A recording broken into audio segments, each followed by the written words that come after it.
Julio de 2018. El calor abrasador del verano mexicano me hacía sudar mientras manejaba por la sinuosa carretera que lleva a Real de 14.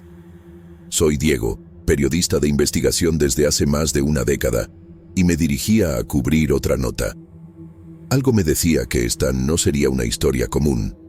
El pitazo anónimo que recibí sobre extraños acontecimientos en este pueblo mágico, enclavado en la Sierra de 14, había despertado mi curiosidad profesional. Crucé el túnel de Ogarrio, la única entrada a Real de 14, ya al caer la tarde. El sol se ponía detrás de las montañas áridas, pintando el cielo de un naranja intenso que parecía un mal presagio. Las calles empedradas y las construcciones coloniales en ruinas le daban un aire de lugar detenido en el tiempo. Me estacioné frente a una de las pocas posadas del lugar, una casa de adobe restaurada.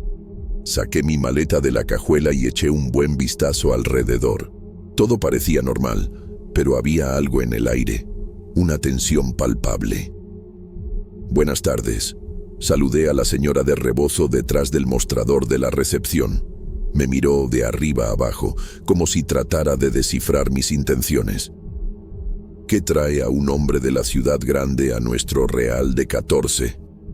preguntó, su voz una mezcla de curiosidad y desconfianza. Sonreí, ya acostumbrado a la desconfianza inicial en pueblos pequeños. «Trabajo, señora.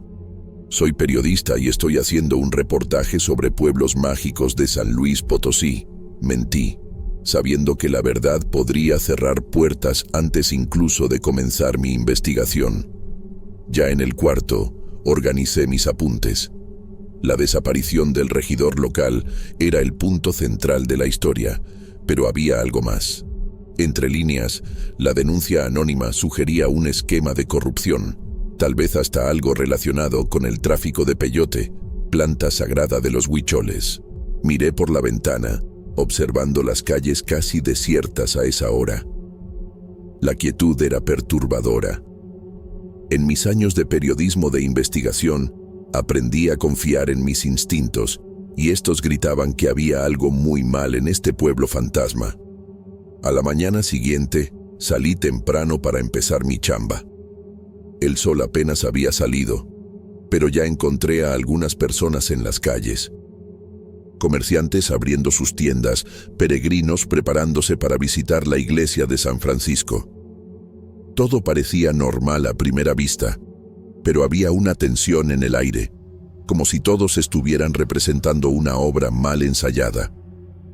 Decidí abordar a un señor que barría la banqueta frente a una tienda de artesanías. «Buenos días», saludé con una sonrisa amigable. «¿Usted vive aquí desde hace mucho? Estoy haciendo un reportaje sobre el pueblo y me encantaría escuchar algunas historias locales». El hombre dejó de barrer y me miró fijamente por unos segundos. Sus ojos parecían evaluar si yo era una amenaza o no. «Vivo aquí desde que nací, chamaco», respondió finalmente, su voz baja y cautelosa. «Pero no tengo muchas historias que contar. Real de 14 es un lugar tranquilo, ¿sabes? Nada interesante pasa por acá más allá de las visitas de los peregrinos». Desvió la mirada, volviendo a barrer con más vigor que antes. Agradecí y seguí mi camino, más intrigado que nunca. En mis años de profesión aprendí a leer entre líneas, y aquella respuesta evasiva solo confirmaba mis sospechas. Había un secreto oscuro escondido en aquella aparente tranquilidad de este pueblo mágico. Decidí explorar más el pueblo. Las calles empinadas y estrechas de Real de 14 parecían guardar secretos en cada esquina. Pasé por la Plaza Hidalgo, corazón de la ciudad, donde algunos turistas se tomaban fotos de la imponente parroquia de la Purísima Concepción. Continué mi caminata, llegando a los límites del poblado, donde las construcciones daban lugar a terrenos baldíos y ruinas de antiguas minas de plata. Fue entonces cuando noté algo raro. Un hombre de mediana edad, bien vestido para los estándares locales, conversaba en voz baja con dos tipos de apariencia sospechosa cerca de una casa abandonada. Instintivamente, me escondí detrás de un muro en ruinas para observar. La plática parecía tensa, y pude captar palabras sueltas como cargamento, plazo y consecuencias. Mi corazón se aceleró. ¿Sería esto relacionado con la desaparición del regidor? Intenté acercarme para escuchar mejor, pero pisé algunos cascajos, haciendo ruido. Los tres hombres se voltearon bruscamente hacia mi dirección. Fingí estar solo paseando, saludándolos con un movimiento de cabeza mientras pasaba. Sentí sus miradas taladrando mi espalda mientras me alejaba, tratando de mantener la calma. De vuelta a la plaza principal, decidí entrar a una cafetería para organizar mis pensamientos. Mientras tomaba un café fuerte, típico de la región, noté que el cantinero me observaba con curiosidad. ¿Primera vez en Real de 14? Preguntó, limpiando un vaso. Asentí, viendo ahí una oportunidad. Sí, estoy haciendo un reportaje sobre la ciudad. ¿Usted vive aquí desde hace mucho? El hombre sonrió, pero había una sombra en sus ojos. Nací y crecí aquí, compa. Vi a Real de 14 pasar de ciudad fantasma a destino turístico. Pero no todo cambió. Algunas cosas permanecen enterradas, si me entiendes. Hizo una pausa, mirando alrededor como si verificara si alguien estaba escuchando. Ten cuidado con las preguntas que haces por acá. No a todos les gustan los curiosos. Aquella advertencia velada solo aumentó mi determinación. Agradecí por el café y salí, decidido a descubrir qué estaba pasando en este pueblo aparentemente tranquilo. Caminé de regreso a la posada, sintiendo que estaba siendo observado. Las sombras parecían moverse en los callejones y el viento llevaba susurros que no podía descifrar. Al llegar a mi cuarto, cerré la puerta y comencé a revisar mis apuntes. Conecté los puntos: el regidor desaparecido, la conversación sospechosa que presencié, la advertencia del cantinero. Había algo grande sucediendo en Real de 14, algo que alguien quería mantener en secreto a toda costa.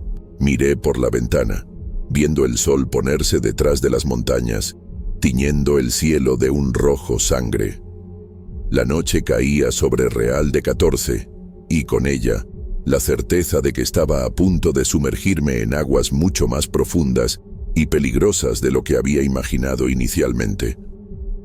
A la mañana siguiente, desperté con el sonido de golpes insistentes en la puerta de mi cuarto.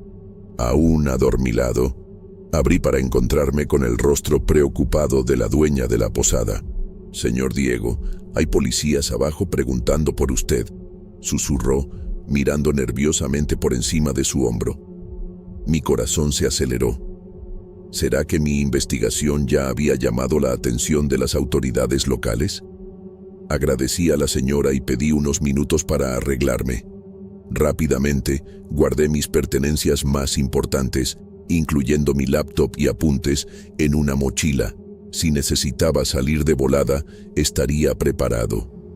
Bajé las escaleras, tratando de mantener la compostura. 2 policías me esperaban en el lobby, sus miradas duras e inquisitivas. «¿Señor Diego?», preguntó el más alto de ellos. «Soy yo», respondí, manteniendo la voz firme. «Necesitamos que nos acompañe a la delegación. Tenemos algunas preguntas sobre su presencia en Real de 14». Durante el corto trayecto hasta la delegación, mi mente corría. ¿Qué sabían? ¿Será que alguien me había denunciado? Al llegar, me llevaron a una sala pequeña y sofocante. Un hombre de mediana edad, que se presentó como comandante Ramírez, me esperaba. «Señor Diego», comenzó él, su voz tranquila, pero con una amenaza velada. «Llegó a nuestro conocimiento que usted está haciendo preguntas sobre asuntos delicados. La desaparición del regidor es un caso cerrado. Accidente en las minas antiguas, ¿sabe? Sería una lástima que un periodista respetable como usted se metiera en problemas innecesarios. Mantuve mi expresión neutral, pero por dentro, mi cerebro trabajaba a 1000 por hora. La mención del accidente en las minas antiguas era nueva para mí. Comandante, respondí cuidadosamente. Solo estoy haciendo un reportaje sobre la historia y cultura de Real de 14. No tengo interés en causar problemas. Ramírez me estudió por un largo momento antes de sonreír, una sonrisa que no llegaba a sus ojos. Claro, solo un consejo amistoso. Hay lugares en Real de 14 que no son seguros para turistas. Las minas antiguas, por ejemplo. Sería terrible si algo le pasara a usted. Me liberaron poco después, con la clara impresión de que aquello había sido más una advertencia que un interrogatorio.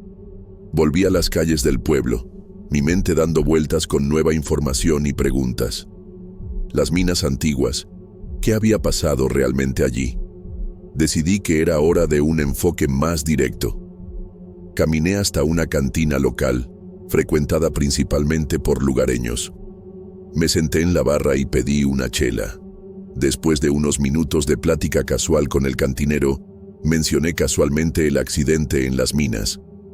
El silencio que siguió fue ensordecedor. Los pocos clientes en la cantina parecieron congelarse por un momento. El cantinero, un hombre mayor con ojos cansados, me miró largamente antes de hablar en voz baja.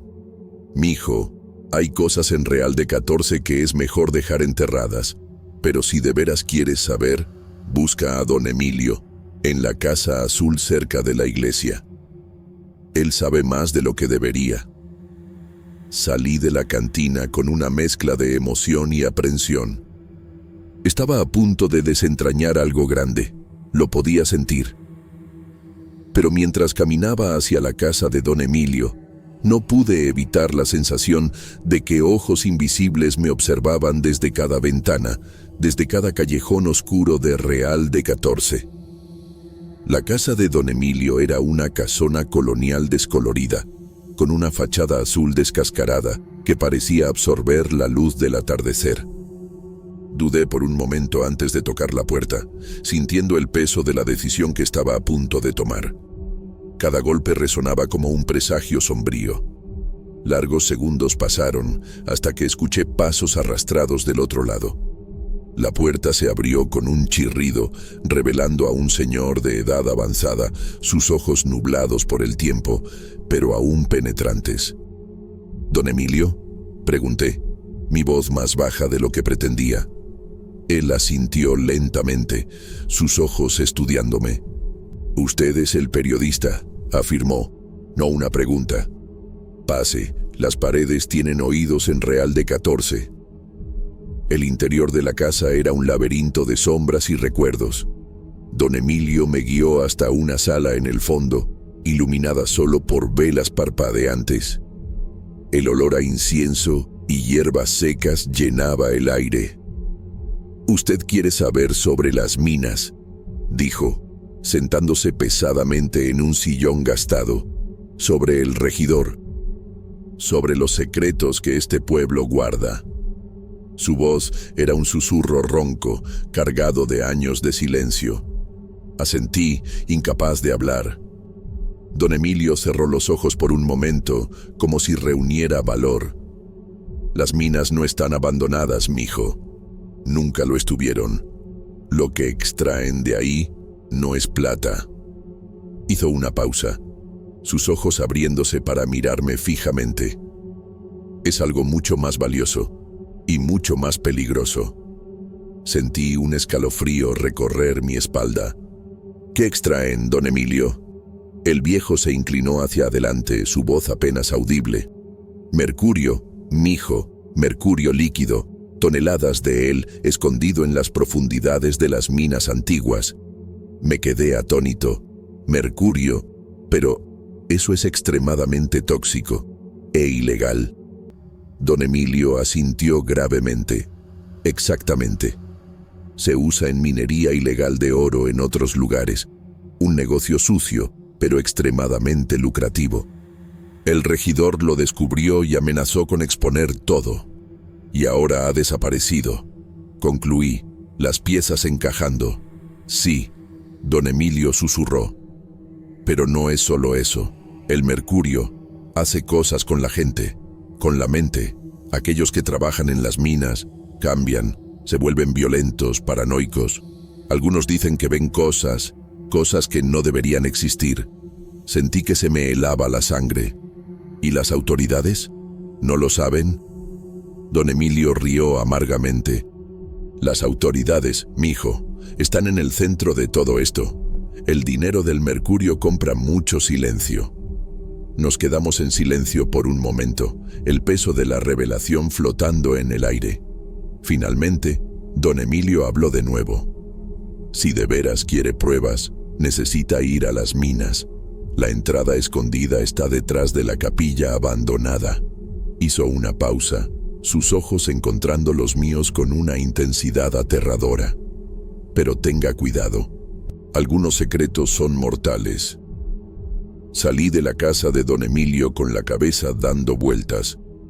Las calles vacías de Real de 14 parecían diferentes ahora, cada sombra potencialmente escondiendo un secreto mortal. El aire parecía más pesado, cargado con el peso invisible del mercurio tóxico que corría por las venas del pueblo. Mientras caminaba de regreso a la posada, mi mente hervía con las implicaciones de la revelación. Un esquema de extracción ilegal de mercurio, autoridades corruptas, trabajadores enloquecidos, un regidor desaparecido. Estaba en medio de algo mucho más grande y peligroso de lo que podría haber imaginado. Miré al cielo estrellado, la luna llena lanzando una luz pálida sobre el pueblo dormido. Mañana, decidí. Mañana iría a las minas, sin importar el costo. La verdad necesitaba salir a la luz, aunque eso significara arriesgarlo todo. La noche fue inquieta, poblada por pesadillas de secretos oscuros y peligros inminentes. Desperté antes del amanecer, mi cuerpo tenso con la anticipación de lo que estaba por venir. Salí de la posada silenciosamente, las calles de Real de 14 aún dormidas bajo el cielo que comenzaba a aclarar. Caminé hacia la capilla abandonada, mi mochila ligera conteniendo solo una cámara con zoom potente y algunas barras de cereal. A medida que me alejaba del centro del pueblo, las construcciones se volvían más escasas, dando lugar a un paisaje árido y rocoso. La capilla surgió en el horizonte, una estructura decadente contra el cielo anaranjado del amanecer. En lugar de acercarme directamente, busqué un punto de observación estratégico. Encontré una formación rocosa que ofrecía una vista clara del área alrededor de la capilla, incluyendo lo que parecía ser una entrada disfrazada en las cercanías. Me posicioné, camuflándome lo mejor posible entre las rocas. La espera comenzó. Las horas pasaban lentamente, el sol subiendo en el cielo, aumentando el calor. Me mantuve inmóvil, los ojos atentos a cualquier movimiento. Fue casi mediodía cuando la primera actividad sospechosa ocurrió. Un vehículo todoterreno apareció, estacionando discretamente detrás de la capilla. Dos hombres bajaron, mirando nerviosamente alrededor antes de dirigirse a la entrada camuflada. Rápidamente, comencé a fotografiar el sonido del obturador amortiguado por el viento. A lo largo del día, registré una serie de llegadas y salidas. Hombres de apariencia ruda, algunos claramente armados, entraban y salían de la supuesta entrada de la mina. En cierto momento, llegó un camión. Los hombres descargaron grandes barriles metálicos, llevándolos adentro. Horas después, el mismo camión partió cargado con contenedores sellados. Lo más intrigante, sin embargo, fue la llegada de un coche de lujo al final de la tarde. Un hombre bien vestido, a quien reconocí como uno de los oficiales que me abordaron anteriormente, bajó del vehículo. Conversó brevemente con algunos de los trabajadores, su lenguaje corporal indicando autoridad y urgencia. Aunque no podía escuchar lo que decían, La tensión era palpable. En un momento, el oficial señaló en dirección al pueblo, su rostro contorsionado en una expresión de preocupación. Los otros hombres asintieron gravemente, sus miradas furtivas sugiriendo que estaban discutiendo algo ilícito. Conforme el sol comenzaba a ponerse, la actividad disminuyó. Esperé hasta que el área estuviera completamente desierta antes de moverme. Cautelosamente dejé mi escondite, mi cuerpo adolorido después de horas de inmovilidad. Miré hacia la entrada camuflada, la tentación de investigar más de cerca, consumiéndome. Pero la voz de la razón prevaleció. Tenía evidencias fotográficas sustanciales. Entrar a la mina sería un riesgo innecesario en este momento. La verdad estaba a punto de salir a la luz. Pensé en don Emilio, en el regidor desaparecido y en todos los demás afectados por el oscuro secreto de Real de 14. El viaje estaba lejos de terminar, pero por primera vez desde que dejé el pueblo, sentí que la justicia tenía una oportunidad real de prevalecer. El viaje a la Ciudad de México fue tenso. Cada parada del autobús me ponía en alerta. Llegué a la capital ya entrada la noche, exhausto pero determinado. Me dirigí inmediatamente a un hotel discreto, lejos de las áreas turísticas, donde había acordado un encuentro con mi contacto de confianza. En la habitación del hotel, con las cortinas cerradas, comencé a organizar mis evidencias. Las fotos contaban una historia clara de actividades sospechosas: los camiones, los contenedores, los hombres armados, el oficial del gobierno. Todo apuntaba a una operación ilegal de gran escala, probablemente involucrando la extracción y el tráfico de mercurio, como don Emilio había sugerido. No era mi primera investigación peligrosa, y a lo largo de los años había establecido una red confiable de contactos para situaciones como esta. Mi siguiente paso era claro. Necesitaba entregar mi informe y evidencias a las personas correctas. Tomé mi teléfono y llamé a mi contacto principal, Javier Mendoza, un fiscal federal que conocía desde hace años. Él me había ayudado en casos anteriores y confiaba en su integridad. Javier, tengo algo grande. Necesitamos vernos, dije, tan pronto como contestó. Entiendo. El lugar de siempre, mañana a las 10:00, respondió él, comprendiendo la urgencia en mi voz. Pasé las siguientes horas finalizando mi informe, asegurándome de que cada detalle estuviera documentado meticulosamente. Incluí no solo las fotos, sino también un relato detallado de mis observaciones en Real de 14, las conversaciones que tuve, especialmente con don Emilio, y mis sospechas sobre la participación de autoridades locales. A la mañana siguiente, me dirigí al lugar habitual, un pequeño café en el centro de la ciudad, elegido por su ubicación concurrida y múltiples salidas. Javier ya estaba allí cuando llegué, disfrazado como siempre con su sombrero y gafas oscuras. Parece que has removido un avispero esta vez», murmuró mientras me sentaba. Asentí pasándole discretamente una memoria USB que contenía todas las evidencias. «Es más grande de lo que imaginábamos, Javier. Esto llega hasta arriba». Javier examinó rápidamente los archivos en su tableta. Sus ojos se agrandaron a medida que pasaba por las fotos y leía partes de mi informe. «Esto es explosivo», dijo en voz baja. «Voy a necesitar tiempo para procesar todo esto y decidir cómo proceder. Necesitas mantenerte a salvo». Estuve de acuerdo. Ya teníamos un protocolo para situaciones como esta. Cambiaría de hotel regularmente y mantendría un perfil bajo. «¿Y qué hay del pueblo?», pregunté. «La gente allí está en peligro». Javier asintió gravemente. «Voy a movilizar un equipo de confianza para investigar discretamente. Si tus sospechas son correctas, necesitaremos actuar rápido, pero con cautela».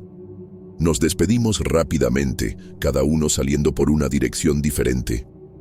Mientras caminaba por las calles concurridas de la Ciudad de México, sentí una mezcla de alivio y aprensión. El informe estaba en las manos correctas ahora, pero sabía que el peligro no había pasado. En los días que siguieron, me mantuve en movimiento, siempre alerta. Recibí actualizaciones periódicas de Javier, informándome sobre el progreso de la investigación oficial. Las cosas se estaban moviendo, lentamente pero con firmeza. Una semana después, recibí una llamada que hizo que mi corazón se acelerara. Operación autorizada, agentes en camino a Real de 14. La verdad estaba a punto de salir a la luz. Pensé en don Emilio, en el regidor desaparecido y en todos los demás afectados por el oscuro secreto de Real de 14. El viaje estaba lejos de terminar, pero por primera vez desde que dejé el pueblo, sentí que la justicia tenía una oportunidad real de prevalecer. Los días que siguieron fueron una mezcla de ansiedad y expectativa. Me mantuve en constante movimiento por la Ciudad de México, cambiando de hoteles cada 2 días, siempre atento a cualquier señal de que pudiera estar siendo seguido.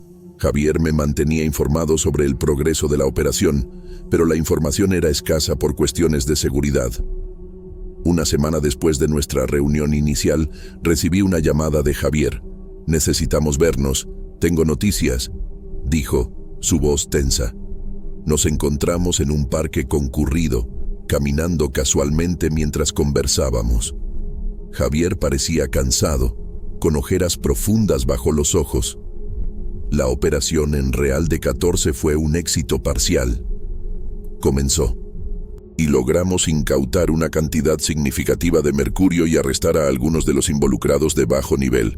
Pero, pregunté, sintiendo que la otra parte de la noticia no sería tan positiva.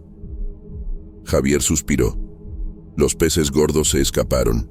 Alguien les avisó antes de nuestra llegada. El oficial que fotografiaste desapareció, al igual que varios otros sospechosos clave. Sentí que mi estómago se hundía. Entonces, ¿saben sobre la investigación? Sí, Javier confirmó. Y eso significa que aún estás en peligro, tal vez incluso más que antes. Asentí, procesando la información. ¿Y qué hay de la gente de Real de 14? ¿Don Emilio? Estamos ofreciendo protección a testigos clave, explicó Javier. Don Emilio está seguro, al igual que algunos otros que se ofrecieron a testificar. Pero el pueblo está en shock. Años de secretos saliendo a la luz de una sola vez. Caminamos en silencio por unos minutos, cada uno perdido en sus propios pensamientos. Finalmente, Javier habló de nuevo. «Hay una cosa más», dijo, dejando de caminar y mirándome.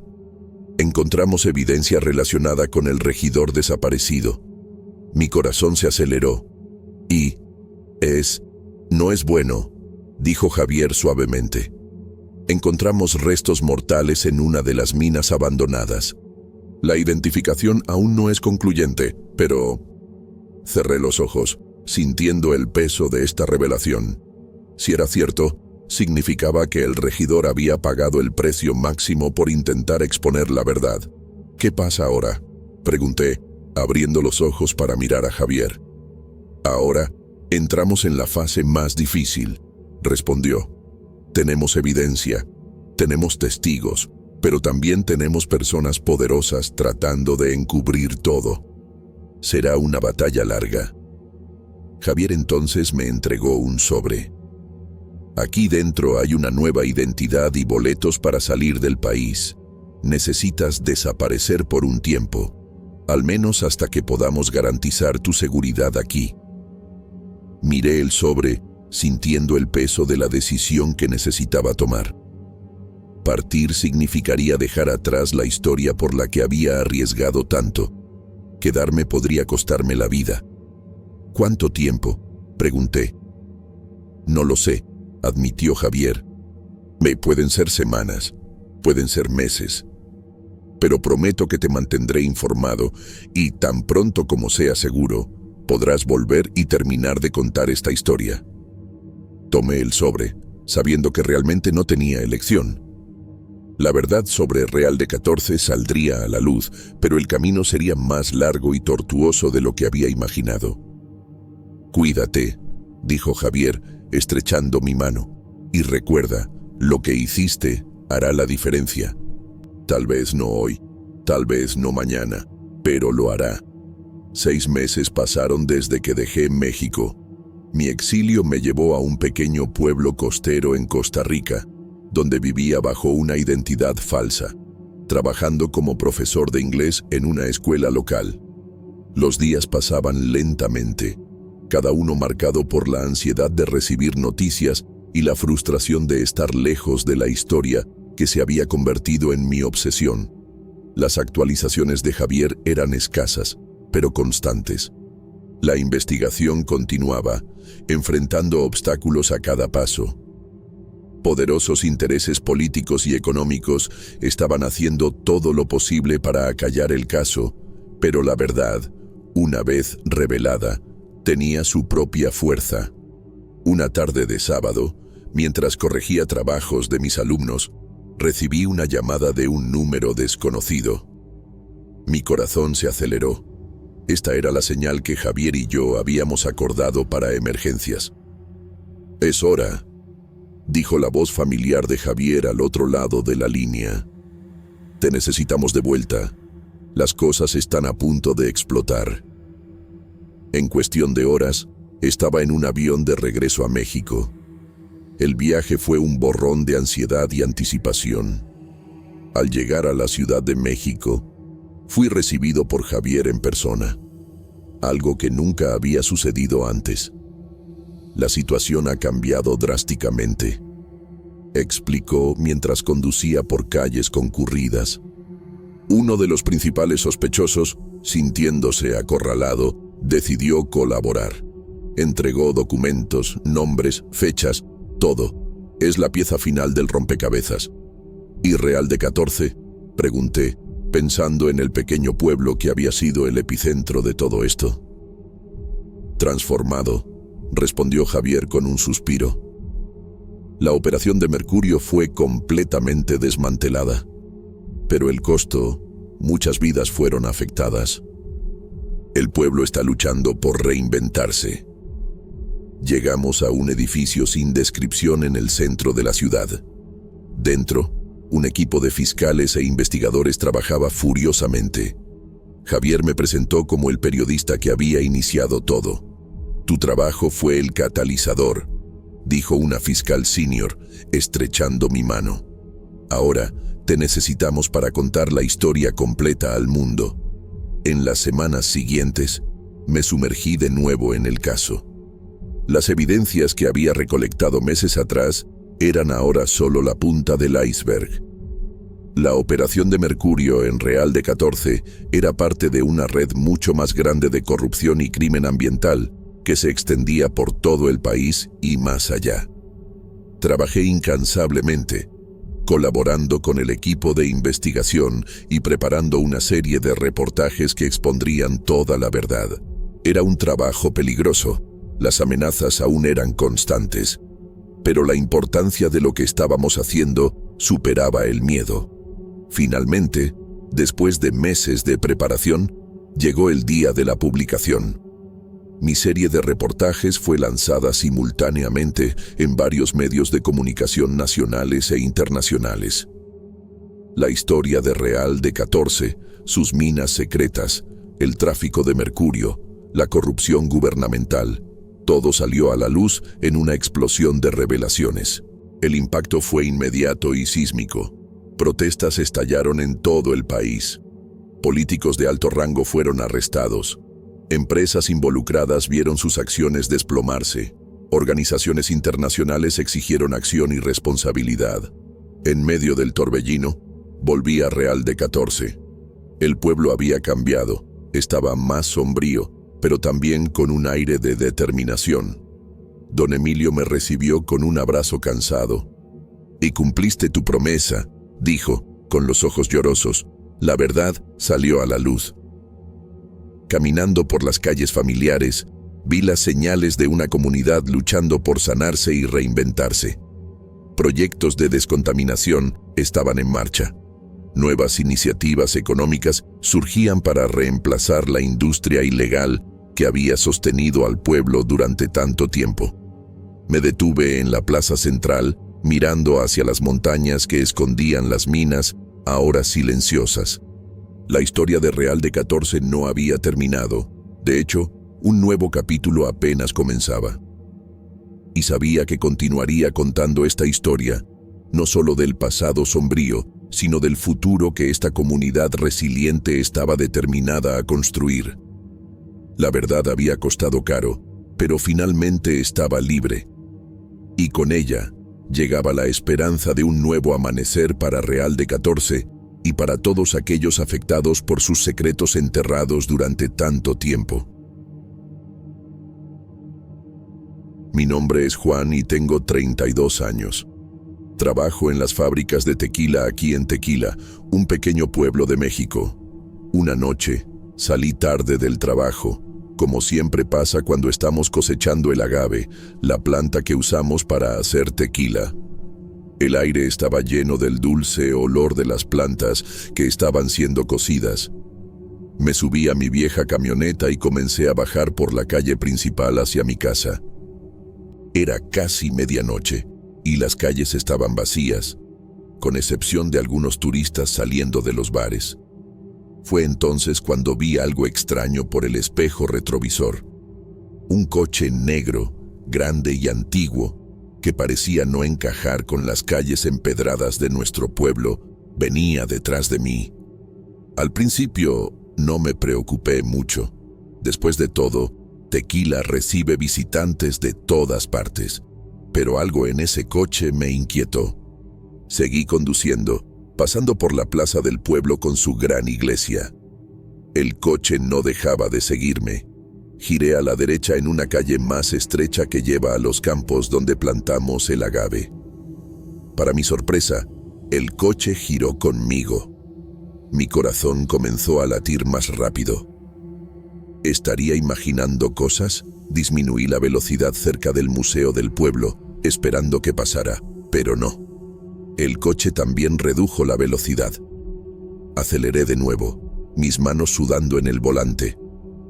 El ruido de los neumáticos en las calles empedradas resonaba en la noche, junto con el sonido distante de las máquinas de las fábricas. Intenté ver quién estaba conduciendo, pero los cristales eran muy oscuros. Parecía una escena de película de terror, de esas que a veces ponen en la plaza del pueblo. Solo que esto era real, y yo estaba realmente asustado. Decidí cambiar de camino. En lugar de ir a casa, fui hacia la avenida donde están los bares más concurridos. Pensé que con más gente alrededor me sentiría más seguro, pero no sirvió de nada. El coche seguía siguiéndome como si conociera cada rincón del pueblo. Pasé por la fábrica de tequila más antigua del pueblo, y sus paredes de piedra parecían aún más aterradoras a esa hora de la noche. En un último intento, entré en el estacionamiento de otra fábrica de tequila. Las luces aún estaban encendidas, con algunos trabajadores del turno de noche por ahí. Detuve la camioneta cerca de la entrada y me quedé observando. El coche negro pasó lentamente por la calle, como si me estuviera observando. Por un momento, pensé que había logrado librarme de él, pero entonces, simplemente se detuvo al otro lado de la calle, frente a mí. Después de unos 15 minutos que parecieron una eternidad, el coche finalmente arrancó y se fue. Solté un suspiro de alivio. Tal vez todo no fuera más que una coincidencia, pensé. Esperé unos minutos más solo para estar seguro y luego salí del coche. El estacionamiento estaba prácticamente vacío a esa hora. Solo había un par de coches de los empleados del turno de noche. Caminé hacia la salida, pensando en cómo volver a casa. No quería arriesgarme a tomar la camioneta en caso de que el coche negro aún estuviera por ahí. Fue entonces cuando oí algo que me heló la sangre. Una voz, baja y ronca, llamó mi nombre. Juan. Me detuve en medio del estacionamiento, mirando alrededor. No había nadie a la vista. Debe ser el cansancio jugándome una mala pasada, pensé. Pero entonces lo oí de nuevo. Juan, ven aquí. La voz parecía venir de todas partes y de ningún lugar al mismo tiempo. Mi corazón se aceleró. Comencé a caminar más rápido hacia la puerta, las llaves del coche apretadas en mi mano como si fueran un arma. Con cada paso que daba, la voz se hacía más clara. Juan, no sirve de nada huir. Miré hacia atrás y juro que vi una sombra moviéndose entre los coches. No lo soporté más. Empecé a correr hacia la calle, sin importarme si parecía un loco. Solo quería salir de allí lo más rápido posible. Cuando finalmente alcancé la acera, me detuve para recuperar el aliento. Miré de vuelta al estacionamiento, pero no vi nada fuera de lo normal. Las luces parpadeaban débilmente, iluminando los pocos coches. No había señal de la sombra ni de la voz misteriosa, pero yo sabía lo que había oído. Alguien o algo me había llamado por mi nombre, y por la forma en que mi corazón latía y mis manos temblaban, sabía que esto era solo el comienzo de algo mucho peor. Después de aquella noche aterradora, logré llegar a casa en taxi. Vivo en un pequeño apartamento en el segundo piso de un edificio antiguo en el centro de Tequila. Normalmente me siento seguro allí, pero esa noche todo parecía diferente. Cerré la puerta con llave y verifiqué 2 veces, solo para estar seguro. Intenté calmarme, encendí la TV para tener ruido de fondo y me fui a duchar. El agua caliente ayudó a relajar mis músculos tensos, pero mi mente seguía agitada. No podía dejar de pensar en el coche negro y en la voz extraña del estacionamiento. Cuando salí del baño, oí mi celular vibrar varias veces seguidas. Fui a la habitación y cogí el teléfono. Tenía 8 mensajes nuevos, todos de números diferentes que no conocía. Abrí el primero, curioso y un poco aprensivo. Lo que vi me dejó helado. Era una foto mía saliendo de la fábrica de tequila esta noche. La imagen estaba nítida, como si hubiera sido tomada de cerca. Con las manos temblando, abrí el segundo mensaje. Otra foto. Esta vez yo almorzando en un restaurante cerca del trabajo hace 2 días. La tercera me mostraba caminando por la plaza central el domingo pasado. Cada nuevo mensaje que abría revelaba una foto mía en un lugar y momento diferente de las últimas semanas. La cuarta foto me mostraba haciendo compras en el mercado local la semana pasada. La quinta era de mí entrando al banco hace 3 días. La sexta me sorprendió.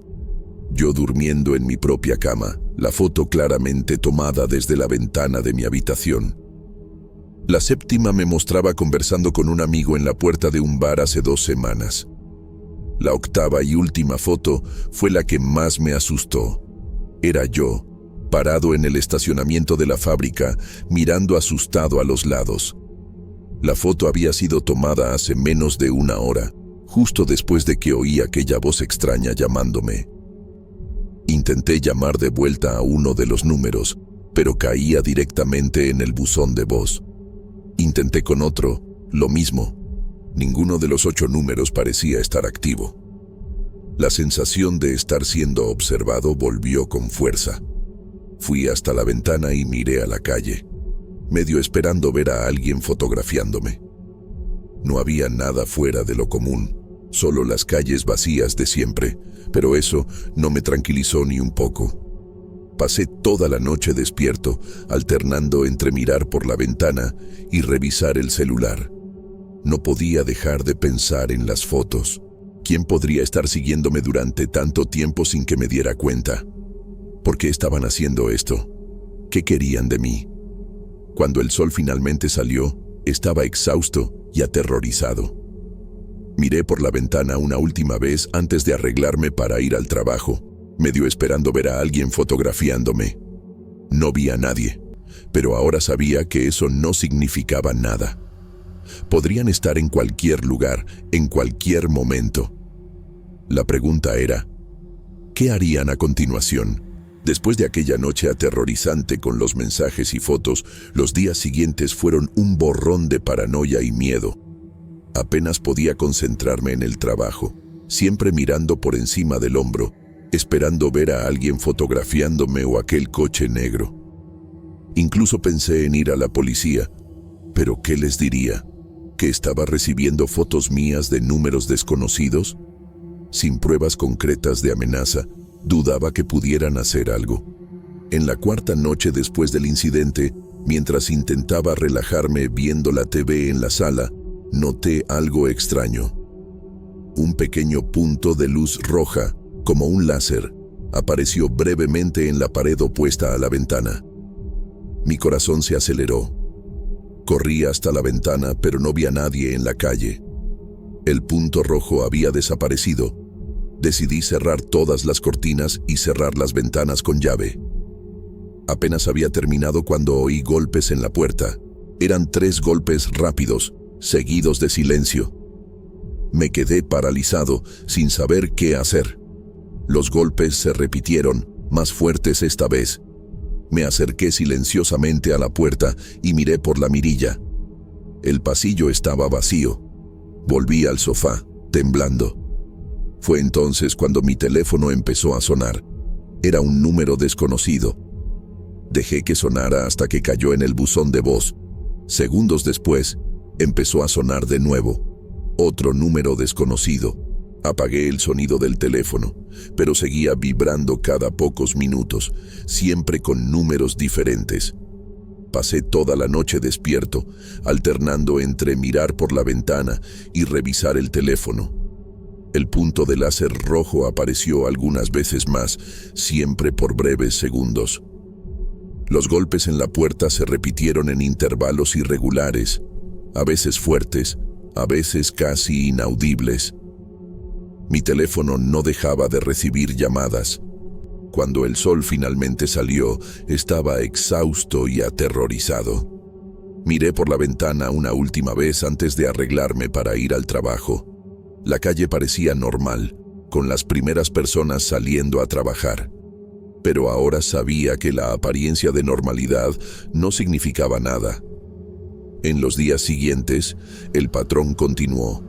El láser rojo aparecía casi todas las noches, a veces apuntando directamente a mi cara cuando estaba en la cama. Los golpes en la puerta eran menos frecuentes, pero aún ocurrían, siempre cuando menos lo esperaba. Empecé a dejar mi teléfono permanentemente en silencio, cansado de las constantes llamadas de números desconocidos. Intenté cambiar mi rutina, llegando a casa a diferentes horas, pero nada parecía funcionar. La sensación de estar siendo observado y perseguido no me abandonaba. Empecé a tener dificultades para dormir, siempre despertando al menor ruido, seguro de que alguien estaba en mi apartamento. Mientras me arreglaba para otro día de trabajo, no podía dejar de pensar en lo que estaba pasando. ¿Quién me estaba haciendo esto? ¿Por qué? Y lo más importante, ¿hasta cuándo continuaría esto? Sabía que no podría vivir así por mucho más tiempo. Algo tenía que hacerse, pero no tenía idea de qué. Después de semanas viviendo en esta pesadilla, decidí que no podía continuar así. Necesitaba salir de allí, alejarme de todo esto. En la mañana del sábado, empaqué algunas maletas con lo esencial y salí de mi apartamento sin mirar atrás. No le dije a nadie a dónde iba, ni siquiera a mi familia. Simplemente tomé un autobús a Guadalajara, esperando que la gran ciudad pudiera ofrecerme algo de anonimato. Encontré un hotel barato en el centro de Guadalajara y me registré usando efectivo. Pasé el primer día caminando por la ciudad, siempre mirando por encima del hombro, esperando ver el coche negro o a alguien siguiéndome. Pero nada sucedió. Por la noche, acostado en la cama del hotel, empecé a pensar que tal vez había exagerado. Tal vez todo no era más que una broma de mal gusto que había terminado. Esa sensación de alivio duró exactamente hasta las 7:43 de la mañana siguiente. Mi celular vibró con un nuevo mensaje. Con las manos temblando, lo abrí. Era una foto mía, tomada el día anterior, caminando por la avenida Juárez en Guadalajara. Mi estómago se hundió. Me habían encontrado. A lo largo del día, recibí 3 fotos más.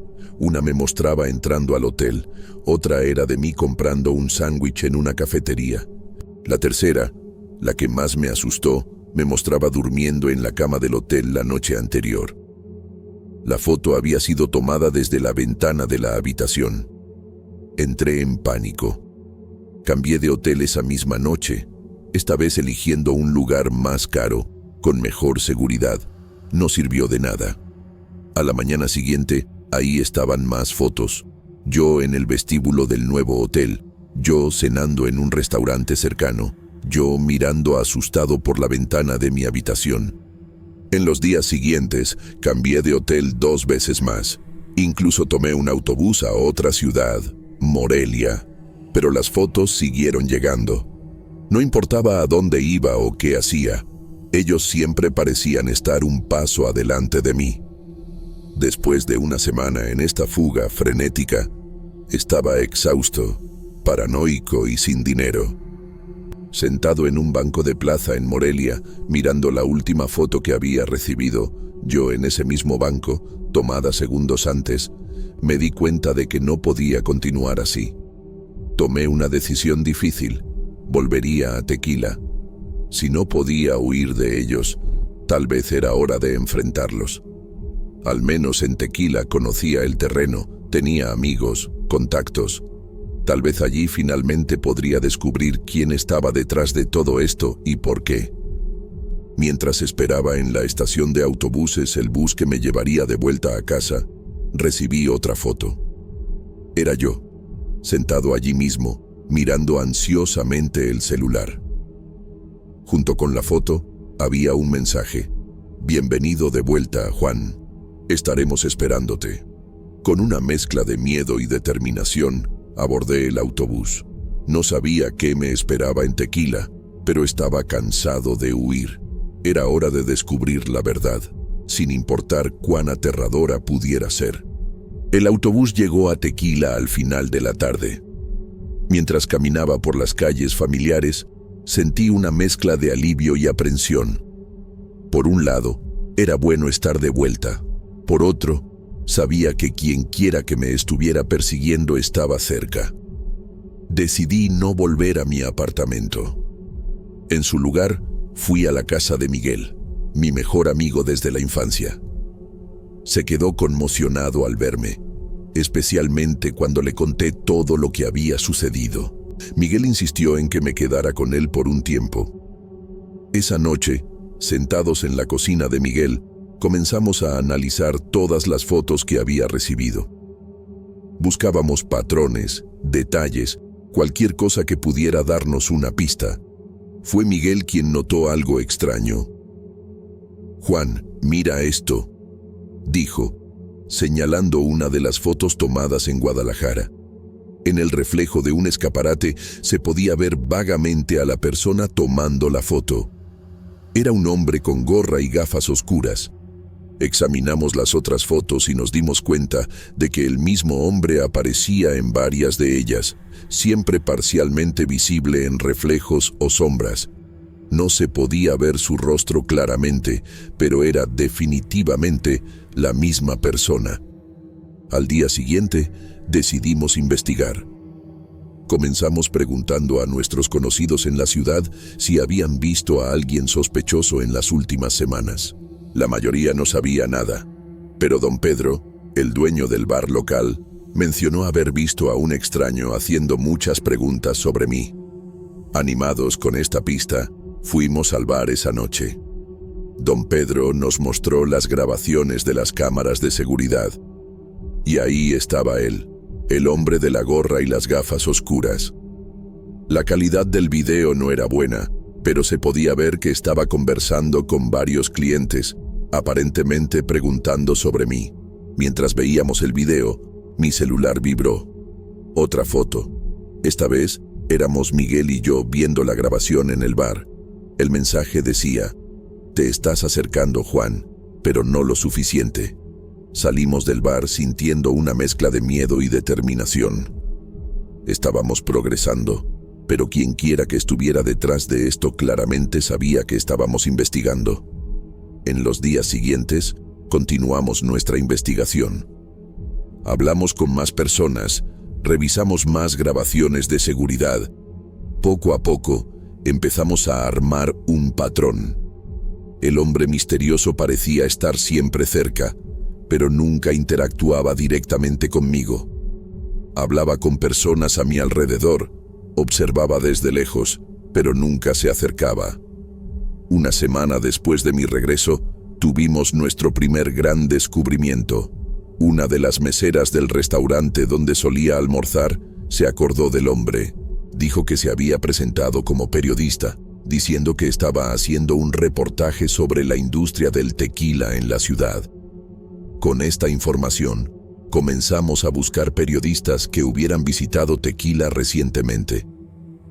No encontramos nada oficial, pero en un foro en línea sobre la ciudad, encontramos una publicación de alguien presentándose como periodista freelance, pidiendo información sobre los trabajadores de las destilerías de tequila. Mientras Miguel y yo profundizábamos en nuestra investigación, los mensajes misteriosos seguían llegando. Ya no eran fotos, sino frases enigmáticas y cada vez más inquietantes. Tienes acceso, Juan. Algunas personas necesitan ser removidas. ¿Estás preparado para hacer lo necesario? Una noche, mientras revisábamos algunos documentos particularmente intrigantes, oímos un ruido proveniente de la ventana. Cuando miramos, vimos un sobre pegado en el exterior. Con las manos temblando, abrí el sobre. Dentro había una sola hoja de papel con un mensaje mecanografiado. Juan, ha llegado la hora de la verdad. Tu jefe, el señor Rodríguez, necesita ser eliminado. Eres el único que puede hacerlo. Tienes una semana para ejecutar el servicio. Si fallas, serás tú quien desaparecerá. Me quedé paralizado, mi corazón latiendo tan fuerte que pensé que iba a explotar. Miguel, viendo mi reacción, me arrancó el papel de las manos y lo leyó. Su rostro palideció. Esto es una orden para asesinar al señor Rodríguez, susurró, incrédulo. Todo empezó a tener sentido de una manera horrible. Las fotos, los mensajes, la investigación, todo había sido una preparación para este momento. Alguien quería al señor Rodríguez muerto y me había elegido para ser el asesino. ¿Por qué yo?, pregunté en voz alta, más para mí mismo que para Miguel. La respuesta llegó casi inmediatamente en forma de otro mensaje en mi celular. Tienes acceso. Rodríguez confía en ti. La seguridad externa no es problema para alguien de adentro. Eres tú o él, Juan. Elige sabiamente. Sentí el peso del mundo sobre mis hombros. El señor Rodríguez siempre había sido bueno conmigo, tratándome casi como a un hijo. La idea de traicionarlo de esa manera me enfermaba, pero la amenaza a mi propia vida era real y aterradora. Miguel y yo pasamos toda la noche discutiendo, tratando de encontrar una salida. ¿Podríamos ir a la policía? Pero, ¿y si quien estuviera detrás de esto tuviera conexiones? ¿Podríamos huir? Pero, ¿a dónde? Las fotos habían probado que podían encontrarme en cualquier lugar. Cuando salió el sol, estábamos exhaustos y sin respuestas. Tenía una semana para tomar una decisión imposible, cometer un asesinato o probablemente morir. Miré a Miguel, mi fiel amigo que había estado a mi lado durante toda esta pesadilla. ¿Qué vamos a hacer?, pregunté, mi voz apenas un susurro. Miguel me miró a los ojos, su expresión una mezcla de miedo y determinación. No lo sé, Juan, pero sea lo que sea, vamos a enfrentarlo juntos. Tiene que haber una salida. Los días que siguieron a la amenaza fueron un torbellino de miedo y desesperación. No podía dormir, apenas comía, y cada minuto parecía llevarme más cerca de un destino terrible. La idea de quitarle la vida a alguien, especialmente al señor Rodríguez, que siempre había sido bueno conmigo, era insoportable. Pero la alternativa, mi propia muerte, era igualmente aterradora. En el sexto día, Con el plazo casi agotándose, llegué a mi límite. No veía salida. No podía matar, no podía huir y no podía vivir con ese peso. Tomé una decisión desesperada. Con las manos temblando, tomé mi celular y envié un mensaje al número desconocido. No puedo hacerlo. Voy a escribir una carta revelando todo, las amenazas, las fotos, todo. Después, voy a quitarme la vida. Al menos así, la verdad saldrá a la luz y ustedes no conseguirán lo que quieren. Envié el mensaje y esperé, mi corazón latiendo tan fuerte que parecía que iba a explotar. Los minutos se arrastraron, pareciendo horas. Finalmente, después de lo que pareció una eternidad, mi celular vibró. La respuesta que recibí me tomó completamente por sorpresa. Olvídalo. Vamos a cerrar este asunto. Me quedé mirando la pantalla, incrédulo. ¿Sería posible? ¿Realmente había terminado? Esperé más mensajes, más amenazas, cualquier cosa. Pero nada llegó. Pasaron las horas, luego los días. Ninguna nueva foto, ningún nuevo mensaje, ninguna amenaza. Gradualmente, la realidad comenzó a asentarse. Había terminado. No entendí, y probablemente nunca entenderé, qué motivó este cambio repentino. Tal vez mi amenaza de exponer todo los asustó. Tal vez se dieron cuenta de que realmente no era capaz de hacer lo que querían. O tal vez, por alguna razón desconocida, decidieron que ya no valía la pena. En las semanas que siguieron, viví en un estado de alerta constante, siempre esperando que las amenazas volvieran a comenzar. Pero nunca llegaron. Lentamente, muy lentamente, comencé a relajarme. Nunca le conté al señor Rodríguez sobre las amenazas. ¿Cómo podría explicar algo que ni yo mismo entendía completamente? En lugar de eso, me sumergí en el trabajo, agradecido por cada día normal, cada interacción común. A veces, tarde en la noche, todavía pienso en aquellos días de terror. ¿Quién estaba detrás de todo aquello? ¿Qué querían realmente? ¿Por qué me eligieron a mí?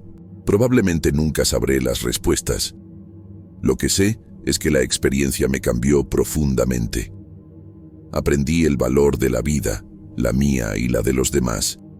Aprendí sobre el coraje y la desesperación, sobre la amistad y la soledad. Y aprendí que, a veces, las amenazas más aterradoras pueden desaparecer tan misteriosamente como surgieron. Hoy, mientras camino por la destilería, observando al señor Rodríguez interactuar con los empleados, siento una mezcla de alivio e inquietud. La pesadilla terminó, pero sus sombras permanecen. Y siempre me pregunto, ¿realmente terminó o es solo una pausa antes de la próxima tormenta? Muchas gracias por quedarte con nosotros hasta el final. Si puedes suscribirte al canal, nos ayudarás mucho a seguir trayendo contenido para la comunidad. Deja en los comentarios qué te parecieron los relatos. Y si quieres contar una historia que te haya pasado, cuéntanosla en los comentarios también. Nos encantará escucharla. Hasta la próxima noche.